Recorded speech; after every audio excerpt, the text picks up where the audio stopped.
That's really smart. And one element that you do in a brand audit in a physical space around an element that people aren't always aware of, especially if they bought a building 10 years ago and they don't know that actually they keep changing commercial building code all the time. And knowing where you stand in a safety and compliance audit is very important. And that's part of what you do. It is part of what we do. Welcome to Design to Help Your Business Grow. I am Randy Lynn Johnson. This is Robin Pasley, and we have HB Pasley. Episode 4 of 4, where we're talking about some exciting stuff. Yes, we are. That was a great cue. A little bit of cliffhanger. So, by the way, you never get introduced properly. Randy Lynn is our Client Experience Officer. We're so committed in this design and branding firm, interior design being our chief offering, that our clients feel cared for, that people get an extra relational touch, because sometimes it gets crazy. You've done a fantastic job of creating those extra touch points and hospitality touch points, so people know we're really thinking about them. Yeah. Well, we're a people-first company, and so I get to take care of people, which I love. It's true. A team of nerds that are also people first. What a nice combo. It's a really good combo. So we've been talking about our new offering in our firm, which is brand audits. And if you're just catching up for the first time, an audit, just like if you, nobody wants to do a financial audit, but what it's supposed to do is give you a quick snapshot of what it is right now. And so instead of having to, let's say, hire a brand agent in your community to do the full brand treatment, we think sometimes business owners just need an audit. What is my digital space saying? What are my print things saying? And in particular, in our firm, what is your physical space actually saying? Is it accomplishing your business goals? So we've created a flat fee, very easy to enjoy, and what I think should probably be enjoyed on an annual subscription basis. I'll just throw it out there. People often think branding is just a one-off experience, but just like our wardrobes change, our attitudes change, and seasons change, somebody probably needs to audit our business wardrobe. About once a year, I think, is probably a very good rhythm for simple brand management. Well, even our company has experienced changes, new offerings. You know, it's not like just changing the menu in your restaurant. It's things change about the way that you do business. And if you don't have an audit, if you don't have a way to come back and compare, what did we do this year? What's different? Do we need to change something to better reflect what we upgraded or added to our service? Because there's International Building Code, and then there's what of that code is being adopted in your jurisdiction.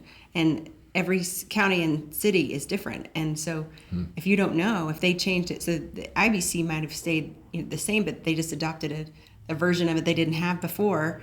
And so it's kind of complex and hard to keep up with. One of the first things that I think about is flooring. And is there any issues here that could cause someone to fall, to trip, to slip?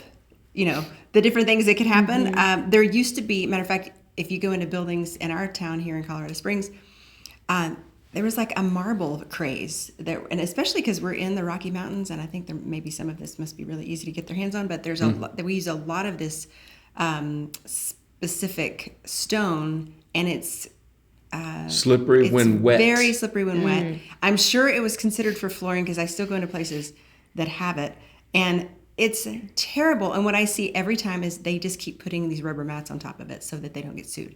And I'm like, okay, that's a sign that we just need to take this out and put something better in here that is better for everyone involved, doesn't look terrible like you're having to just Band-Aid a bad situation. Okay, so I'm going to ask a super obvious business owner question because I stated at the opening of the video, what if you purchased your building 10 years ago? You've been there a long time. The public's been meeting you for a long time. You know, I wasn't sure. Am I really obligated? This is an honest question. I don't know the answer to this. Am I obligated to update some things or everything or no things when it comes to safety and compliance? I don't know. Yeah. I don't know everything, but I'm going to speak to what I do know. Yeah. When it comes to slips and falls, that's just a litigation situation. You're going to get sued somebody regardless. Can sue you. If you have a public space, someone can sue you because they slipped and fell in your space, because it is your responsibility if you own the business, own the building, whatever it is, to mitigate that. And there are codes related to that. The slip resistance coefficient of the tile or the flooring that you're using. Seriously? Is They have that? should be known. Say that and again. Followed. Slip resistance coefficient. Wow, that's a fun. Let's close the video. Anyways, so just having those things to be at the level they're supposed to be at, it is your responsibility as a business owner and a building owner. If you choose not to update those with that mindset, you are kind of rolling the dice because somebody might get hurt, and then you will have something to pay.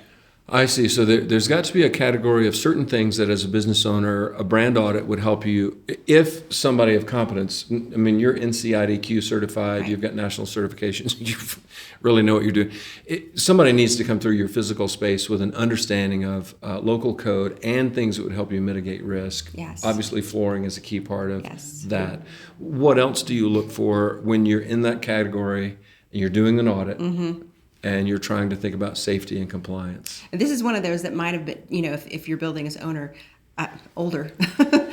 you might be behind on this one, and that is wayfinding lighting for safety, life safety. So where exit signs are located, the frog lights, those ugly lights, I hate them, but we have to have them, that automatically turn on, the floodlights if there's a power outage or something. Most of the time nowadays, we have emergency lighting that's integrated into, that is not frog lights. It's just some of the overheads that they automatically stay on when everything else is off. There's different things like that are important in the case of something terrible happening. And so... and again, that's a risk management deal. Can people get out of here if the power goes out? Or is my team safe to navigate from point A to point B if the power goes out? And I've seen this a lot here in the Springs too. I don't understand it exactly. If maybe there was a season in time when we didn't really think we needed to see our way down a hallway, but I've gone into multiple buildings where the lighting is extremely dim. There's a few big buildings here in town that all they have are some sconces that are just really dim, and it just makes you not feel confident. We were, in one of our other podcasts, we were talking about how a client feels coming into a space. Do they feel confident? Do they feel like, am I in the right place? It feels like maybe I'm in a service horror movie. Yeah, Maybe. or the service, corridor that nobody goes to. So I think lighting is definitely a piece of that. So that the safety lighting, but also just making sure that your thoroughfares and the corridors and the places you expect people to be inhabiting and using when they're there look inviting and make them feel confident to be there. That adds a new layer to, this is the fourth of a 4-part series on what a brand audit could do for you as a business owner. And one of them had to do with the feel of the space, the overall tone. Yeah. And we talked about lighting quite a bit then. So you might want to go back and catch that episode if this is important to you, because when you go to replace or upgrade lighting, you don't want to be using inconsistent color choices. And in this case, you want to make sure you get the right lumens, the amount of output in the space. It's very interesting. You might be able to do this yourself or with somebody that you know in your town. We're obviously here to assist with that. We do an audit because it's often good for you to get a first assessment. Where am I good? Where could I have weaknesses? Is there anything that I should be changing? At that point, you can make a decision. You might hire someone like me to do a full brand strategy so that you can really unfold a better sales process for you and your team. You might be contracting with Pasley Commercial Interiors to do that build out, whether it's a big multifamily number that you've done several of, or medical offices that we love, or whatever you're doing. Having a thoughtful and certified person who can basically see what you can't see. Yeah. That's the stuff that always gets us as business owners and leaders. It's not what we see. I mean, we're good at that. Yeah. It's the stuff that we didn't know about that can really get us. And I think part of doing an audit, and part of the way I love your manner with clients, is even though there's a lot of new things to learn, especially in safety and compliance, nobody should feel bad because they don't know it all. In an increasingly competitive market, the merits of using interior design as a strategic growth tool can make all the difference in not just surviving, but thriving. Pasley Commercial Interiors, designed to help your business grow.